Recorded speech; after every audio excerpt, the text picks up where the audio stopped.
સ્વાગત છે વિદ્યાર્થી મિત્રો. Class 11 physics chapter number 4 part number 4માં તો આપણે એકમ સદિશની વાત કરી હતી, પછી વાસ્તવિક સંખ્યા વડે સદિશોનો ગુણાકાર પણ આપણે જોયો હતો. પછી આપણે આગળ તરફ જઈએ તો કે હવે સદિશોનો આપણે સરવાળો કરવો છે. તો આપણે સદિશોનો જો સરવાળો કરવો હોય તો એના માટે કંઈક અલગથી રીત છે. કારણ કે આપણે ખ્યાલ છે કે સદિશો માટે બધા ગુણધર્મો અલગ છે. એના માટે દર્શાવવાની રીત અલગ છે, એના માટે મૂલ્ય ગોતવું હોય તો રીત અલગ છે. તો સરવાળા કરવા માટે પણ અમુક ટેકનિક છે. આપણે જોઈએ કે સામાન્ય રીતે અદિશ ભૌતિક રાશિ હોય, કેવી ભૌતિક રાશિ હોય? અદિશ ભૌતિક રાશિ હોય, જેને દર્શાવવા માટે માત્ર મૂલ્યની જરૂર પડતી હોય, એમના માટે આપણે જોઈએ તો સામાન્ય રીતે સરવાળો કરવો હોય, ધારો કે મારી પાસે દળ હોય તો બે દળનો સરવાળો કરીએ. ધારો કે એક પાસે મારી પાસે 1 કિલોગ્રામ દળ છે અને બીજું મારી પાસે 5 કિલોગ્રામ દળ છે, તો આપણે ડાયરેક્ટ એનો શું કરીએ, સરવાળો બે મૂલ્યને આપણે એડ કરી દઈએ તો લગભગ 5 ને 1 6 કિલોગ્રામ, તો આપણને ડાયરેક્ટ જવાબ મળી જાય. પણ મિત્રો સદિશમાં એવું નથી. સદિશમાં બે ભૌતિક રાશિનો સરવાળો કરવા માટે મૂલ્ય નહીં પરંતુ દિશા હોતી જરૂરી છે. આ કઈ દિશામાં છે, આ ભૌતિક કઈ રાશિ દિશામાં છે, બે દિશાનો સરવાળો કઈ દિશામાં મળશે, પરિણામી દિશા કઈ મળશે, એ ખૂબ જ મહત્વનું છે. એટલા માટે સદિશો માટે સરવાળો કરવો હોય તો એના માટે અમુક રીત છે. તો સદિશનો સરવાળા માટે એક રીત છે જેને આપણે કહીશું ત્રિકોણની રીત. કેવી રીત? સરવાળા માટે કેવી રીત? ત્રિકોણની રીત. તો હવે આ ત્રિકોણની રીત કઈ રીતની છે આપણે જોઈએ. સદિશોનો સરવાળો કરવા માટે આપણી પાસે ત્રિકોણની રીત છે. ચલો, ત્રિકોણની રીત છે અને હજી એક રીત છે, બીજી છે ચતુષ્કોણની રીત. ચતુષ્કોણની રીત. આ બે રીતને આજે આપણે ભણવાની છે સદિશોના સરવાળા માટે. તો પહેલી રીતની વાત કરીએ ત્રિકોણની. ચાલો ત્રિકોણની રીતની વાત કરીએ. ધારો કે મારે બે ભૌતિક રાશિ લઉં છું અહીંયા, જેમનો મારે સરવાળો કરવો છે. ધારો કે એક ભૌતિક રાશિ મેં એ લીધી અને બીજી ભૌતિક રાશિ ધારો કે મેં લીધી બી. તો કે એ ભૌતિક રાશિ અને બી ભૌતિક રાશિ બંનેનો મારે કરવો છે સરવાળો. આ બંનેનો સરવાળો કરવો છે.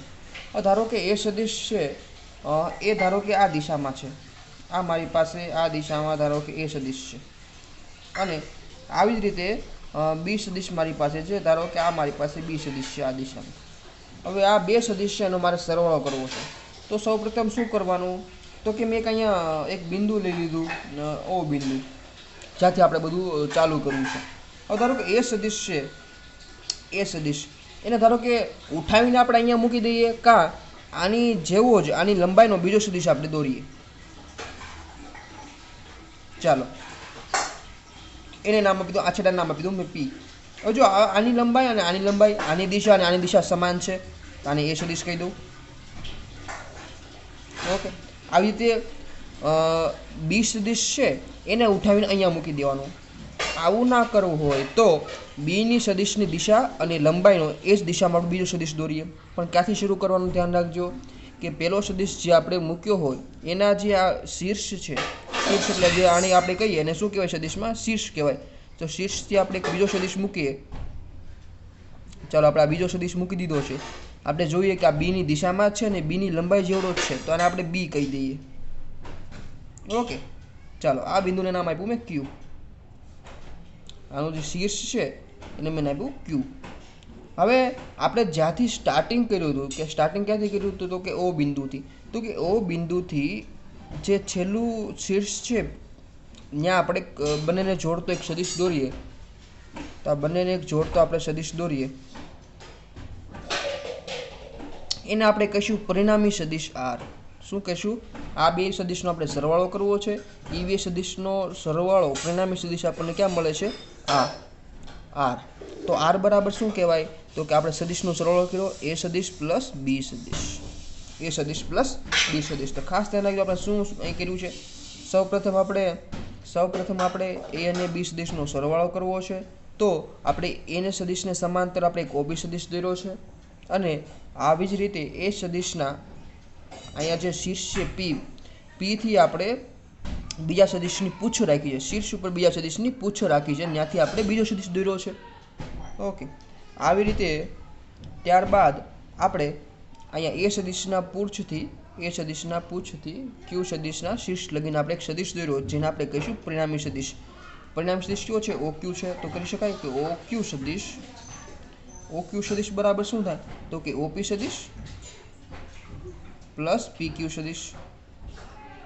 ઓકે, તો ઓ ક્યુ સદિશ કયો છે આપણી પાસે આર છે, તો R is equal to OP કયો છે આપણી પાસે એ સદિશ છે, અને પી ક્યુ સદિશ કયો છે બી સદિશ છે. ઓકે, તો આની વિશે તમારે લખવું હોય તો પણ લખી શકો કે જો આકૃતિમાં જોઈએ તો એકની શીર્ષ હોય ત્યાં બીજાની શું ગોઠવ્યું છે, પૂછ ગોઠવ્યું છે આપણે. તો આને શીર્ષ અને પૂછની રીત પણ કહેવાય. કેવી રીત કહેવાય? શીર્ષ અને પૂછની રીત. શીર્ષ અને પૂછની રીત. બીજું કે આમ આપણે જોઈએ કે આ ત્રિકોણ જેવું બને છે. કેવું બને છે? ત્રિકોણ જેવી રચના બને છે. તો આને ત્રિકોણની રીત પણ કહેવાય. કેવી રીત કહેવાય? ત્રિકોણની રીત. તો અહીંયા જો ખાસ ધ્યાન રાખવાનું છે કે ત્રિકોણના નિયમમાં એક સદિશના શીર્ષ ઉપર બીજા સદિશને શું ગોતવાનું? ટેલ મતલબ પૂંછડી ગોતવાની મૂકવાની. રેડી ને? તો આવી રીતે આપણે દોરીએ તો આને કહેવાય ત્રિકોણની રીત. બે સદિશનો સરવાળો આપણે કર્યો એમ કહેવાય. તો આ બેના નામ પણ છે શીર્ષ અને પૂછની રીત અને ત્રિકોણની રીત. તો આવી ત્રિકોણની રીતથી આપણે સરવાળો કરી શકીએ, પરિણામી સદિશ આપણે મેળવી શકીએ. પરિણામી સદિશ આપણે આ બેનો સરવાળો કયા દિશામાં મળે છે? આ દિશામાં. ઓકે, ચાલો હવે સદિશોનો સરવાળો હોય ને એમાં આપણને બે ગુણધર્મો જોવા મળે. સદિશોના સરવાળામાં આપણને બે ગુણધર્મો જોવા મળે. કયા બે ગુણધર્મો જોવા મળે? તો કે એક ગુણધર્મ આપણી પાસે એવો છે, કે સદિશોનો સરવાળો કેવો હોય? સમક્રમી હોય. કેવો હોય? સમક્રમી હોય. અને બીજું સદિશોનો સરવાળોમાં છે જૂથનો નિયમનું પાલન થાય. જૂથના નિયમનું પાલન થાય. આ બે નિયમો મિત્રો આપણે છે ક્રમનો નિયમ અને જૂથનો નિયમ. એ આપણે લગભગ 8, 9, 10માં ગણિતમાં તમે કંઈક જૂથનો નિયમ ને ક્રમનો નિયમ જોયો હશે. આ બે નિયમ આપણે વિસ્તારપૂર્વક આની વાત કરવાની છે, પણ હવે આના પછી વાત કરીશું આપણે પછીના લેક્ચરમાં. ઓકે, તો બે ગુણધર્મો આપણે યાદ રાખવાના છે સરવાળા માટે, ક્રમનો નિયમ અને જૂથનો નિયમ. તો અહીંયા સદિશોનો આપણે સરવાળો તો કરી લીધો, એમાં ત્રિકોણની રીત પણ જોઈ લીધી. હવે તમે સર કે બીજી રીત છે પણ ચતુષ્કોણની રીત. તો ચતુષ્કોણની રીત કઈ રીતની છે?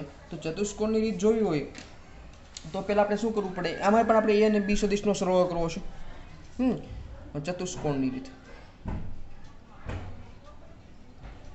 હું અહીંયા જે ડિસ્ક્રિપ્શન અહીંયા બોલું છું એ મિત્રો આપણે લખવાનું છે આમાં, કે આપણે શરૂઆતમાં એક ઓ બિંદુ લેવાનું છે, ઓથી પી સદિશ દોરીએ છીએ, એને સમાંતર છે, એનું નામ એ સદિશ આપવાનું છે. આ બધું આપણે એનસીઆરટીમાં આન્સરમાં બધું લખવાનું છે. જે આપણે પીડીએફમાં મોકલું છું એ પ્રમાણે તમારે લખવાનું છે. ઓકે, હું અહીંયા લખતો નથી ડિસ્ક્રિપ્શન બધું, કાંઈ ખાલી બોલું છું. તો ધારો કે ચતુષ્કોણની રીત આપણે જોવી છે. એમાં પણ જો ચતુષ્કોણની રીતમાં પણ આપણે એ સદિશ અને બી સદિશનો શું કરવો છે? સરવાળો કરવો છે. ચાલો એ અને સદિશનો બીનો સદિશનો સરવાળો કરવો છે. તો અહીંયા જો ફરીથી હું જો પાછા દોરતો નથી, આ એ સદિશ અને બી સદિશ આ જ રીતે ધ્યાનમાં લઉં છું. આ બે સદિશ છે, આનો સરવાળો કરવો છે, પણ ત્રિકોણની રીતથી કરવો નથી. હવે ધારો કે બીજી ટેકનિક તેનો સરવાળો કરવો છે. કેવો કરવો છે? તો કે આપણે ચતુષ્કોણની રીતથી સમબાજુ ચતુષ્કોણની રીત, સમાંતર બાજુ ચતુષ્કોણની રીતથી આપણે સરવાળો કરવો છે. ચાલો આપણે હવે એ સદિશ અને બી સદિશ છે. ચાલો આને આપણે આમ ગોઠવી દઈએ. ચાલો મેં છે પહેલાં એક ઓ બિંદુ લીધું. ચાલો પહેલાં સૌપ્રથમ ઓ બિંદુ લઈએ, એને સમાંતર એક સદિશ દોર્યો. ચાલો એને મેં નામ આપી દીધું એ, કારણ કે આ સદિશ છે એ એને સમાંતર છે, એને એ નામ આપી દીધું. ચાલો બી સદિશને એમને નીચે લઈ જાઓ અહીંયા. ચાલો આપણે બી સદિશ અહીંયા ગોઠવી દીધો છે. આ બી સદિશ, એ સદિશની પૂછ પર અહીંયા ઓ બિંદુ આગળ આપણે બી સદિશની પૂછ મૂકી દીધી છે. બે સદિશની જો અહીંયા પૂછ ભેગી કરી દીધી છે. આવી રીતે આ બે સદિશને આપણે અહીંયા ગોઠવી દીધા છે. ઓકે, હવે જુઓ આ એ સદિશ અને બી સદિશનું પરિણામી છે મિત્રો. આ એક ચતુષ્કોણ જેવું બને. કેવી રીતે ચતુષ્કોણ જેવું બને? તો ચાલો આપણે એ સદિશ છે એને સમાંતર ઉપર એક સદિશ દોરીએ. ચાલો હું ઉપર એક એને સમાંતર સદિશ દોરું છું. આ એને સમાંતર મેં એની લંબાઈ જેટલો સદિશ મેં દોર્યો છે. ઓકે, એવી રીતે બીને સમાંતર અહીંયા એક સદિશ દોરું. આ બીને સમાંતર મેં એક આ બી સમબાજુ છે એટલે બંને બાજુ સરખી થાય. આ બી છે તો આ બી થાય, આ એ છે તો આ એ થાય. તો બીને સમાંતર એક બીજો સદિશ દોર્યો છે. ઓકે, અત્યારે ચતુષ્કોણ જેવું બની ગયું. હવે ચતુષ્કોણનો વિકર્ણ દોરીએ. તો ઓ બિંદુથી એક અહીંયા આપણે વિકર્ણ દોરીએ. હવે નામ પણ આપી દો આ ચતુષ્કોણના. તો કે આ ઓ છે તો આને પી નામ આપી દો, અને ક્યુ નામ આપવું અને આને એસ નામ આપવું. તો ઓએસ શું છે અહીંયા? તો કે ઓએસ છે એ વિકર્ણ છે. શું છે? વિકર્ણ. સમાંતર બાજુ ચતુષ્કોણ અને વિકર્ણ હોય જે વચ્ચેથી આપણે દોરીને શું કહેવાય? વિકર્ણ કહેવાય. તો આ જે આપણને અહીંથી સદિશ દોર્યો છે જે O થી S સુધી વિકર્ણ, એ આપણને શું આપે? પરિણામી સદિશ આપે. શું આપે? પરિણામી સદિશ R. શું આપે? R. R બરાબર આપણને ખ્યાલ છે શું થાય? A પ્લસ B સદિશ. તો જો આ ચતુષ્કોણ જેવી રચના બનતી હોવાથી આને શું કહેવાય? ચતુષ્કોણનો નિયમ કહેવાય. અહીંયા જો આ A સદિશ છે, અહીંયા B સદિશ છે, તો આ A સદિશ અને B સદિશનો આપણે સરવાળો કર્યો છે. પણ ક્યાં સરવાળો આપણને કઈ જગ્યાએ મળે છે? તો કે વિકર્ણ પર. ઓકે, આવી રીતે ઉલટું પણ A સદિશ હોય અહીંયા B સદિશ હોય તો એ પણ આપણને અહીંયા મળે. આ સદિશને જો વિકર્ણ છે આપણે શું કીધું? OS બરાબર આ વિકર્ણ છે, વિકર્ણ બરાબર OP સદિશ પ્લસ OQ સદિશ. OP સદિશ બરાબર શું છે? આપણી પાસે A છે અને અહીંયા OQ બરાબર B છે બરાબર OS બરાબર R. તો આ પરિણામી સદિશ આપણને જો આપણે જોઈએ કે ત્રિકોણની રીતથી પણ આ જવાબ મળ્યો હતો. R is equal two A plus B, અને અહીંયા પણ જવાબ સમાન મળે છે. બે જ જો રીત અલગ અલગ છે પણ જવાબ સમાન મળે છે બે માટે, એને બે માટે જવાબ સમાન છે. તો કહી શકાય કે ચતુષ્કોણ અને ત્રિકોણની રીત છે એ બે સમકક્ષ છે, એટલે બે સમાન રીત છે. બે રીતમાં કાંઈ તફાવત નથી. તમે કોઈ પણ રીત વાપરો, બે રીત સમાન જ છે. બે રીતમાં કાંઈ તફાવત છે નહીં. હવે બે રીત સમાન જ છે, આમાં કાંઈ તફાવત જેવું છે નહીં.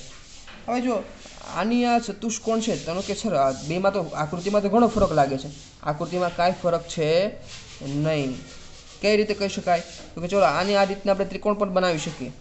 આની આ રીતને શું કરીએ? આપણે ત્રિકોણ પણ બનાવી શકીએ. ચાલો આપણે જો આપણે O થી આ P બિંદુ સુધી આપણે A સદિશ તો હતો જ. ચાલો B સદિશ આપણે અહીંયા મૂકો તો બીને સમકક્ષ ઉઠાડીને આપણે અહીંયા પણ મૂકી શકીએ, કારણ કે બીની દિશા સરખી છે, મૂલ્ય સરખું રહે. તો બીને ઉપાડીને આપણે અહીંયા મૂકી દઈએ.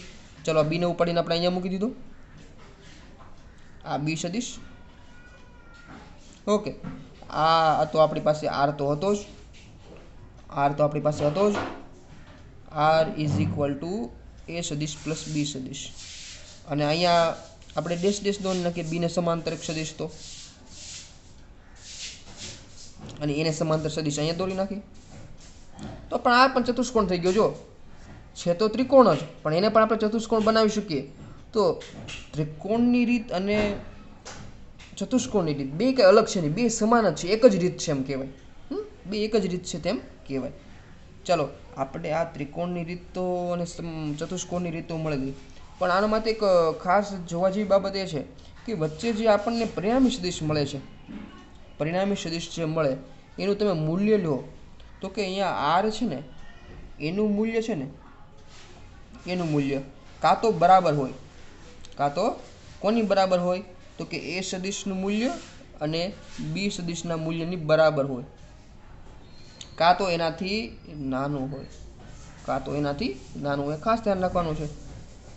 આરનું જે મૂલ્ય મળે આપણને, આરનું મૂલ્ય મળે એ મૂલ્ય આ બેના સરવાળા કરતાં સમાન હોય કાં એના કરતાં નાનું હોય. એના કરતાં આરનું મૂલ્ય એના બીના સરવાળા કરતાં મોટું હોઈ શકે નહીં. તો આ એક નોંધવા જેવી બાબત છે. અને ખાસ એક ત્રિકોણની રીત અને ચતુષ્કોણની રીત છે મિત્રો, એમાં એક યાદ રાખજો કે બંને રીતથી સમાન જવાબ મળે છે, અને પરિણામી સદિશ આપણે R plus A plus B પણ મળે. ધારો કે 3 સદિશ હોય તો 3માં મળે, 4 હોય તો 4નો સરવાળો મળે, 5 હોય તો 5નો પણ સરવાળો આપણને મળે. અને આ બંને નિયમ છે એ ક્રમનો નિયમ અને જૂથના નિયમનું પાલન કરે છે. ક્રમનો નિયમ અને જૂથના નિયમનું પાલન કરે છે. ઓકે, તો આ બે નિયમ પણ આપણે જોવાના છે, પણ આ ખાસ એક રીત યાદ રાખવાની છે, બંને રીત, સરવાળાની રીત અને ત્રિકોણની રીત અને ચતુષ્કોણની રીત. Okay, thank you very much.